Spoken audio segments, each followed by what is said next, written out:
And special thanks to our friends at this company who were nice enough to send us this Apple Find My card. Now essentially, this is a item finder that only works with the Apple Find My network. Let's open this up and show you what it looks like.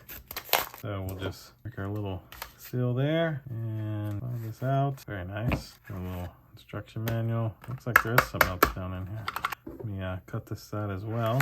Our accessories. That's it for the box. So in the accessories is, well, that's it for the accessories.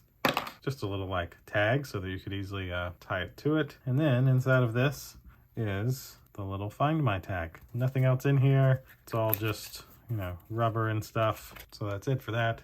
But this is what it looks like. As you can see, you'd be able to just loop this right through here like so. And there you have it. Now, it does have USB-C to charge it up, so that's nice and easy. Little music icon there, and essentially this is like a pairing button. So very nice, got their logo on the back, and then a little instruction set of how you would pair the tag and charge the tag and all of that kind of stuff. And essentially, that's it. It's exactly like the Apple AirTags, just from a different company with a different design and a little bit sleeker. And it's rechargeable because it doesn't need a battery like the AirTags. So that'll essentially do it for this Apple Find My tag. Thanks again to this company who was nice enough to send this to me to unbox and show you. And of course, this sets up the same way as other Apple Find My devices. You can just follow the steps in this guide and it'll tell you what to do. And so, thank you all for watching. We'll see you in the next one. Deuces.